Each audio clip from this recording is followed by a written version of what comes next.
Hello, hello, Aquarius Collective. Ako po si James from James Tarot PH. Ito po ang inyong weekly reading for December 8 hanggang 14.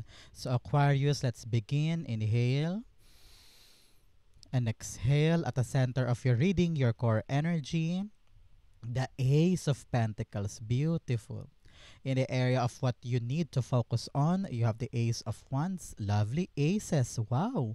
New beginnings, new opportunity. Congrats, congrats po. I-claim mo yan sa baba. It is yours. In the area of what you need, you have the Empress card. Yes.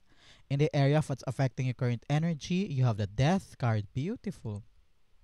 In the area of your near future, you have the World card. Wow. Very, very fitting para sa inyo. In the area of your challenge for the week, you have the Eight of Swords. Maganda to, kayang-kaya mo tong malagpasan. In the area of your fortune, you have the Page of Wands. In the area of your divine messages, you have the Devil card. Beautiful. At ang outcome niyo po for the week, Aquarius, eto po yun. Mamaya sabay-sabay natin siyang bubuksan at the end. But first, mga Aquarius, thank you po muna sa inyong donations at hindi po pag-i-skip ng ads. Kailangan po yung only way to support me every time na meron po tayong free reading for Aquarius dito sa ating channel. So thank you po for not skipping the ads. So, at the background of your energy, the Hermit card. Okay, Hermit card is telling you, this week Aquarius, kailangan mo daw masagot na yung mga tanong mo because you've been searching for so long. Sometimes litong-lito ka or gulong-gulo ka.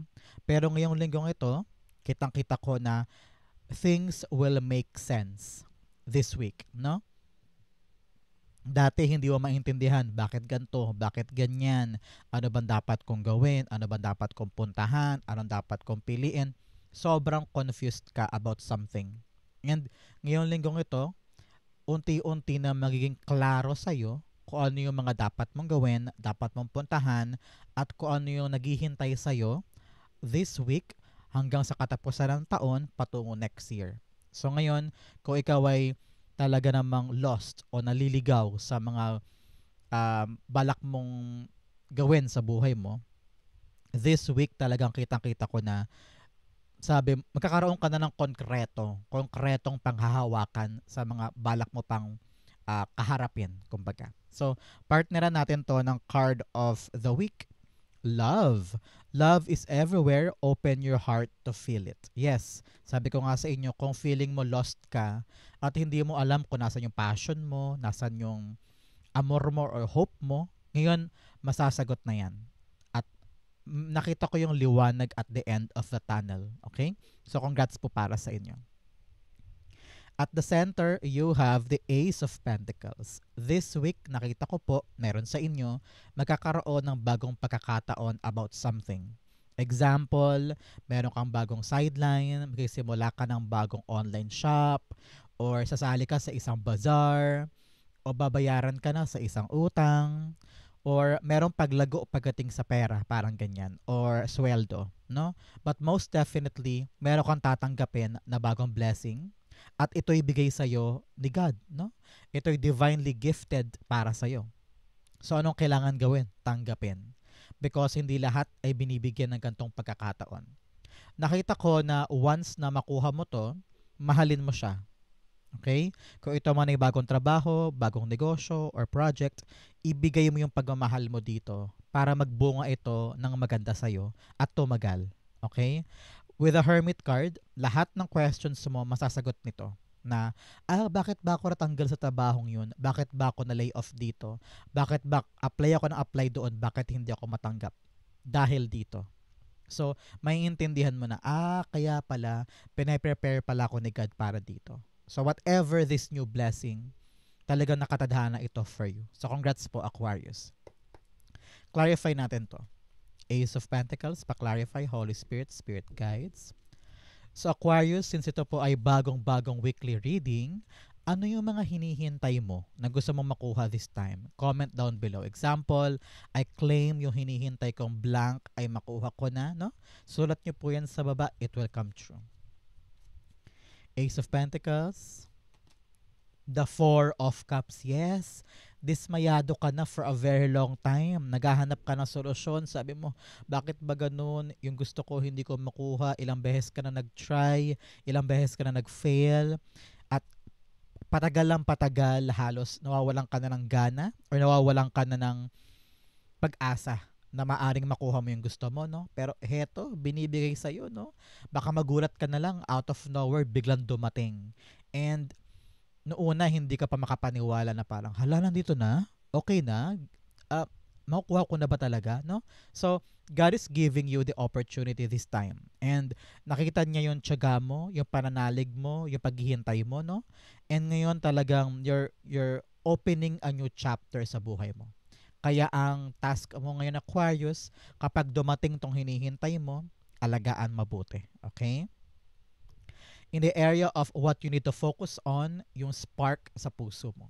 Okay? Pag may dumating na bagong bagay na matagal mong hinintay, sobrang disappointed ka na bored ka na, pero boom, dumating, di ba? Sabi na yung spirit guides, kailangan talaga magaling kang magplano this time. Magaling kang um, mag-isip ng mga paraan so that this will prolong in your life. Okay? Baka mamaya kasi mahirapan ka dyan bigla mo nalang bitawan or mawalan ka ng gana. Sabi dito, paalabin mo yung puso mo para yakapin to totally. Okay? With love and passion, talaga namang magandang combo ito para magkaroon ng magandang bunga itong inaasikaso mo. Example, malungkot ka kasi wala kang pera, sabi mo, God, ano bang dapat kong gawin? Biglang may nag-akit sa'yo na kaibigan, huy, sosyo tayo for sideline, tinda tayo ng barbecue kasi may bazaar sa kabilang kanto. Example lang. Sabi mo, sige, kunin natin yan, pera din yan. So, ito yung sagot sa paghihintay mo, di ba? So, kailangan ikaw, maparaan ka, yung alab sa isip mo, alab sa puso mo, kailangan paandarin mo yan para mag-come up ka on different diskarte para yung barbecuehan ay paldong-paldo or maraming customer, ganyan. So, you need to really be, alam mo yun, may light bulb moment ka lagi. Talagang magaling ka mag-isip ng diskarte, parang ganun. So, ito ang kailangan mong isiping mabuti this week para totally magbago ang buhay mo at magkaroon ka na ng bagong pagkakaabalahan. Parang ganon. Ganon yung example. Okay? Sa Ace of Wands, clarify natin. Siya nga pala, Aquarius, ano ang birthday mo? Comment down below. Ikaw ba ay January Aquarius or February Aquarius? Padamihan kayo dito. Team January and Team February. Comment down below po. Ace of Wands. The Two of Cups. Yes, makipagtulungan ka, no? Kung ito ay kaibigan, kamag-anak, asawa mo, or a lover mo, or mga anak mo, this is really a good partnership, ha? Hindi to tungkol lang sa pag-ibig, ganyan-ganyan. Tungkol to sa mga taong kaagapay mo para ma-execute mo tong plano na to. So, anong kailangan mo ngayon, Aquarius? Makipag-usap ka ng maayos. Kailangan naiintindihan ka niya, naiintindihan mo siya, tulungan kayong dalawa o kung grupo man to ng tao, okay? Because kung meron ka talagang kaakibat dyan, kaagapay, things are going smoothly. At mas lalakas ang loob mo na i-execute tong plano na ito. Okay? So, in the area of what you need, you have the Empress card. Sabi na yung spirit guides, you need to believe in yourself. And then, wag mo daw pahirapan ang sarili mo. Tingnan mo siya, si Empress card. Nakaupo lang siya dyan, sitting pretty, enjoying yung buhay niya. Pero tingnan mo naman yung nasa paligid niya, tumutubo, lumalago, no? So siya, hindi niya pinapahirapan ang sarili niya para lang maging successful or maging maganda yung bunga ng ginagawa niya, no? Napakagandang lesson ni Empress. So, meron ako narinig sabi, kung may mas magaang paraan, yun ang kunin mo. Kung may mas better na paraan na mas mabilis ang ruta, yun ang kunin mo. So, don't waste your time and don't dwell on things na bibigat ka lang. Okay? Ngayon, sabi rin na yung spirit guides para sa ibang Aquarius dyan, pahalagahan mo naman daw ang sarili mo. I don't know why. Kung gusto mo magpaayos, mag-manicure, pedi, magpaganda ng buhok, bumili ng bagong damit, narinig ko you need to pamper yourself. I don't know why. You need to pamper yourself so that you will feel good siguro. para mas ganahan kang gumawa at kumilos para sa mga inaalagaan mo at pinapayabong mo. Kasi, well, it makes sense kasi kung okay ka, kayang-kaya mong gawing okay lahat ng bagay, 'di ba? Parang ganyan. So, pamper yourself this week. The Empress card is being clarified by the Magician card. Yes, you can do it. Sabi nga dito, wag mo masyadong pahirapan, wag mo masyadong dibdibin, wag mong bigyan ng pasakit ang sarili mo. Kayang-kaya mo daw yan. Magician card is a card of action, no? Pagtulay sa mga bagay-bagay. Akala mo imposible, pero posible pala. So, wag mo daw pagudahan ang sarili mo. Wag mo masyadong, alam mo yun, yung parang pinapagod mo ang sarili mo para lang patunayan na kaya mo. Pero sometimes, you don't need to do that. Gawin mo lang yung makakaya mo without exerting too much effort. Relax ka lang. Things will happen for you. Magaganap ang dapat maganap. Kaya importante, maghanda ka, prepare, and do your best. Hanggang dun lang, do your best, then relax ka na. No? Don't, tawag dito, wag mo masyadong i-overthink and overanalyze bawat kilos mo. Okay? Because you have the manifestation card here. You can do it, you can achieve it, you have the power to get it. Okay? Congrats po. In the area of what's affecting your current energy, you have the Death card. Sabi dito, panahon na para mag-transform ka.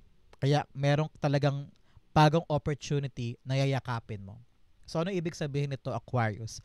Kailangan mo daw mag-transform. Example, yun nga, gamitin natin yung bazaar na yun na may barbecuehan kayo sa bazaar. So, kailangan talaga bago yung routine mo, babaguhin mo na yung tulog-tulog mo o lifestyle mo kasi meron ka na aasikasuhin. So, kailangan mo mag-adjust. Kailangan mo makibagay doon sa paparating na bagong blessing. Example din, halimbawa, nakatanggap ka ng bagong trabaho sa kabilang bayan. So, ilang minuto din ang biyahe, no? So, kailangan mo baguhin yung tulog mo, yung routine mo every single day para maaga kang makaalis ng bahay, makahabol ka sa trabaho every single day. Ganyan. So, your transformation is required. No? Nire-require ka ng spirit guides mo, Aquarius, na baguhin ang buhay mo para tumugma ka sa paparating na bagong blessing. Okay? Napakasimple yan for you. Death card, clarify natin. Death card, the Five of Pentacles. Yes, sabi dito, pabangon ka na sa iyong struggles. Titigil na yung paghikahos o paggapang o pagdarahop na naramdaman mo tungkol sa isang bagay. Kasi may papasok ng bagong blessing. Kung nahihirapan ka, may money struggles ka or relationship struggles or financial struggles, matatapos daw to, mag-end na dahil sa paparating na ito. So, congrats po. End of struggle because of a new blessing. Congrats, congrats. I-claim mo to. Kunin mo na to. I-claim mo to sa baba. I claim my struggle will end because of my new blessing. It's mine, it's mine, it's mine. In your near future, meron po kayong the World card. Kitang-kita ko rito yung success. Okay? Success, tagumpay, talagang gumagana, everything is working in your favor. Kung ito man ay negosyo, talagang kikita ng malaki, maraming customers, bigla may mga patrons ka na agad, may mga suki ka na agad. Kung ito man ay trabaho, no, talagang permanente ito. Solid, may pundasyon. At nakita ko na dito, mag-excel ka talaga. Parang totally ibang-iba siya sa dati mong ginagalawan. Parang ganon. You are now actually entering a different world ng buhay mo na ibang-iba doon sa struggles mo before. And at some point, para nakita ko na mapapaisip ka na parang, hi, wow, ibang-iba na pala ako ngayon at iba ko dati. Akala ko hindi ko to mararating pero posible pala with the Magician card. No? So, expect success, expect acknowledgement, i-expect mo yung tagumpay mo sa papasukin mong bagong bagay because this is a start of your new life. Congrats po. The World card, clarify natin. Sabi rin na yung spirit guides parang sa view iba biyahe, no? Nakita ko may pera ka na para makabiyahe na, para mapundar mo na yung pag-travel. That's what I'm hearing. Parang kung nag-iisip ka ngayon ng pera para makapundar sa yung paglipat sa ibang bansa, parang posible na siya ngayon. For some, kaya po pinapayuhan na yung spirit guides Aquarius na kumawala ka sa shell mo. Okay? Explore the world. Huwag ka nang mahiya at habulin mo, kunin mo yung mga gusto mo sa buhay mo. World card, the Knight of Wands. Yes, so good. Laban. Abutin natin yung pangarap natin. Huwag matakot, huwag mahiya, huwag magdalawang isip. Enjoy the process. Do it with love and passion. Nako, dalawang combo na to, love and passion, it will lead you to your success. Kaya ngayon sa paparating na good news kasi to si Knight of Wands, deliverer siya ng magandang balita na ito yung magbibigay sa'yo ng kumpirmasyon na pwede mo na talagang iwanan yung past, isara na yon at may yayakapin ka ng bagong bagay na talaga namang adventurous, exciting, at talaga magbibigay sa'yo ng new meaning sa life mo. Talagang lahat ng questions masasagot na sa bagong simula na ito. Congrats po. In your challenge, meron po kayong shedding illusions. Yes, basagin mo na daw yung mga illusion sa buhay mo. Yung mga bagay na hindi totoo, yung mga bagay na talagang dapat mong kapitan, at kung ano yung realidad. Here with the Hermit card, you will know the answer and you will know the truth. Kaya lahat ng illusion, mga maling akala ay talagang mawawash away na. You also have control issues. Oh, nako. Pinipilit mo daw kontrolin yung mga bagay-bagay. Kung kailangan talagang matapos na. Kung kailangan na mag-transform na. Okay? Minsan kasi ayaw mong kumilos dahil takot ka mag-fail. Takot kang mag-try kasi ayaw mong patunayan nila na tama sila. Parang ganyan. So, ginagawa mo para hindi ka masaktan, hindi ka mapahiya, andyan ka lang. Pero ngayon, kailangan talaga you let things flow. Maging malaya ka, do what you want, achieve what you want. Huwag mong kontrolin ang outcome. Let God do it for you. Okay? In your challenge, you have the 8 of Swords. Yes, kinokontrol mo ang sitwasyon kaya hindi ka makahakbang. Feeling mo stuck ka, pero in reality, hindi ka naman stuck. Nasa isip mo lang yan. Lagi mo iniisip, ay naku, wala akong solusyon, naku, hindi na ako makagalaw, wala na akong paraan para makaalis dito. May paraan. Masyado ka lang confused, masyado ka lang nag-overanalyze o nag-overthink. Kahit minsan, dapat mong gawin, subukan ko lang, try ko lang, baka ito na yung paraan ko para makawala dito. Masyado mong dinidibdib at iniisip masyado na baka pag kumilos ako, madapa ako, o baka pag kumilos ako, malugi ako, o baka pag nag-try ako, baka mag-fail lang ako. Iniisip mo agad yung nega, nag-self-sabotage ka. So sabi na yung spirit guides, be spontaneous and try it lang para makita mo kung ano talaga yung para sa'yo. Okay? Sabi rito, lawakan mo ang mundo mo. Huwag kang makontento sa maliit mong mundo. Especially here, sabi ko nga sa inyo, get out of your shell. Okay? Get out of your shell. The 8 of Swords is being clarified by the Queen of Cups. Yes? Sabi rito, listen to your heart. Alam ng puso mo kung saan ka dapat dalhin, kung saan ka magiging maligaya. Huwag mong pigilan ang sarili mo. Ramdam mo yan eh. Nagka-tug and pull dito yung control and being happy. Sabi rin yung spirit guides, kapag pinakinggan mo ang puso mo, malalaman mo kung ano yung dapat gawin. Okay? Napaka-importante yan para sa'yo, Aquarius. Palayain mo ang sarili mo, sundin mo ang puso mo, and be happy again. In your fortune, grounding, go deep, explore your roots. Kung nahihirapan ko today with the struggling at parang gusto mo nang sumuko, sabi mo, uwi na ako ng Pilipinas, suko na ako, ayoko na. Lagi mong isipin, para saan ba yung pinaghihirapan mo? For the family, for the kids, sa utang, sa ipon. Kapag naisip mo yung mga roots, yung mga dahilan, tatapang ka ulit. Hindi ka mag-quit, lalaban ka pa. Okay? You have mystic healer, healing energy flows through you. Ikaw lang ang magpapabago sa'yo. Lahat ng mga mali mong ginagawa, lahat ng mga takot mo, lahat ng mga alinlangan mo, at yung self-sabotage mo, ikaw lang ang gagamot dyan. So work on it. Okay? In the area of your fortune, you have the Ace of Wands. Talagang good news ito. Meron kang yayakapin na bagong bagay, bagong pagkakataon, bagong pagkakaabalahan. At ito yung magdudulot sa iyo ng bagong saysay sa buhay mo. And your spirit guides are suggesting, Aquarius, na subukan mo lang. Maging adventurous ka, maging palaban ka this time. Take on this challenge. Maaring makita mo na, ay, kaya ko pala to. Okay pala sa akin to. Pwede pala ako dito. So, if you could give this new opportunity a chance, makikita mo kung ano talaga yung nakahantad sa yung mga magagandang bagay at kung ano yung mga pwede mo pang pasukin at abutin. Okay? Halimbawa, may application doon sa bayan. Sabi mo, try na lang natin. Pero ikaw, ayoko, baka mapahiya lang ako. Paano mo malalaman kung hindi mo ito try, di ba? So, grab it, take on the challenge, take the opportunity, aralin mo, no? And you will see kung ano yung naghihintay para sa'yo. Okay? Page of Wands, the High Priestess. Yes, tamang-tama, kakasabi lang natin, pahalagahan mo yung sarili mo, ilaban mo yung sarili mo, bumilib ka naman sa sarili mo, maging delulu ka for once, okay? Maging overconfident ka naman.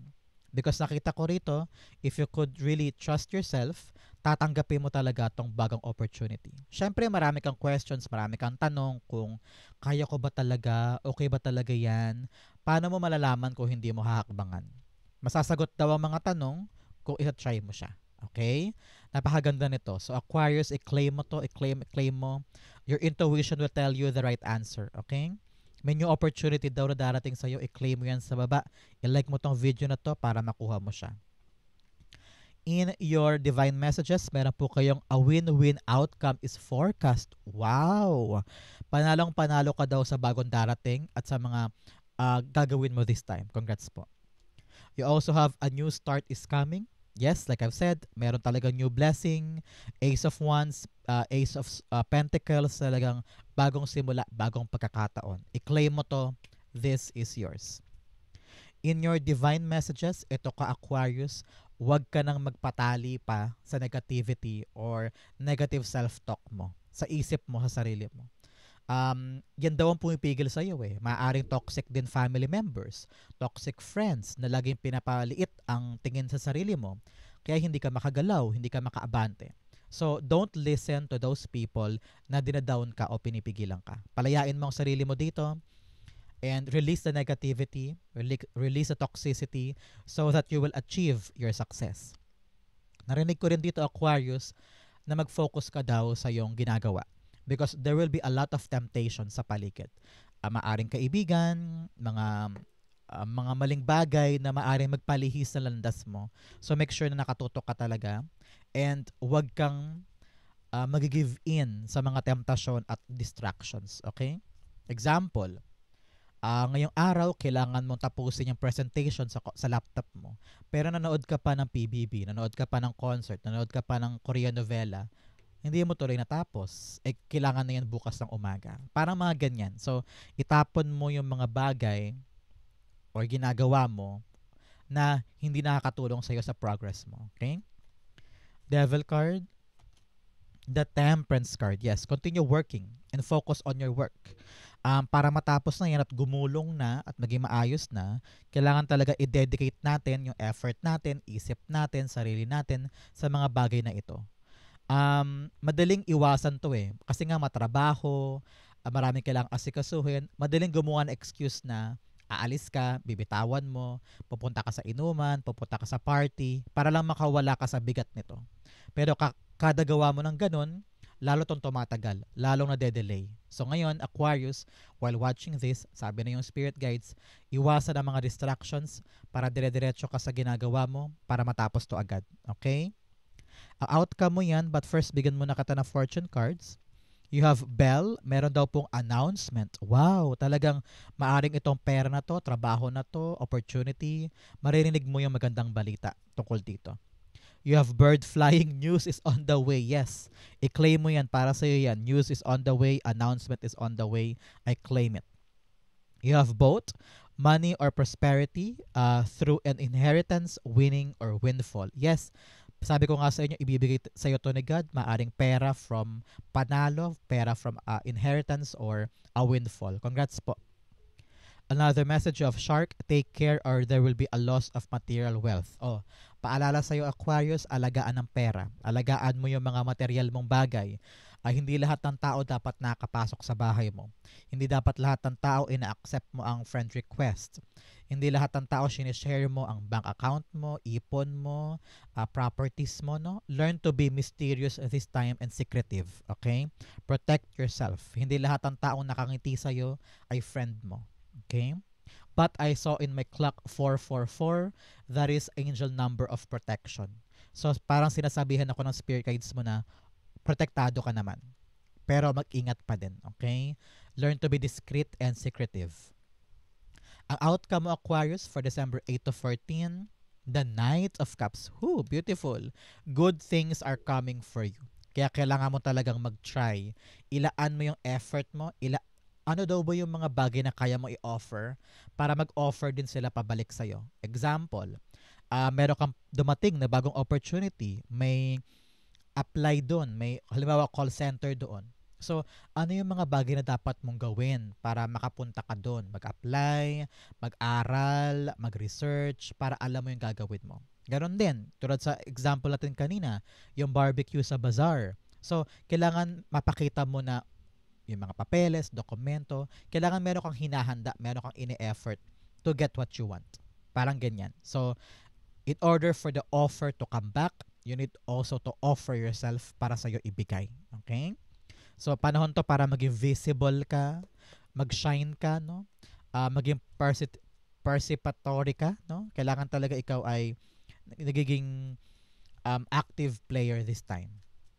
Knight of Cups, the Two of Swords. Yes, you need to decide on this. Kailangan talaga ikaw ay decisive. Alam mo kung ano yung mga dapat mong gawin at hindi. Ano yung mga dapat mong paghandaan. Kung meron kang i-offer tungkol sa serbisyo mo, sa gagawin mo, kailangan yan ay bukal sa'yo at pinaghandaan mo para dumating yung offer, then pabalik sa'yo. For other Aquarius dyan, nakita ko dito, may darating na offer. Whether a job from something, or a offer of love, or offer of a new opportunity, or sideline, ganyan. And kailangan mo ito pag-isipang mabuti. So, ngayon, payo sa'yo na yung spirit guides, maupo ka muna, find your answers para maliwanagan ka, para makapag-decide ka ng tama. Because nakita ko sa inyo, may dalawang magkaibang offer. Halimbawa, may nag-offer sa'yo trabaho sa Canada, pero may maganda ring offer dito sa Maynila. At hindi mo alam ang gagawin mo kung anong option ang pipiliin mo.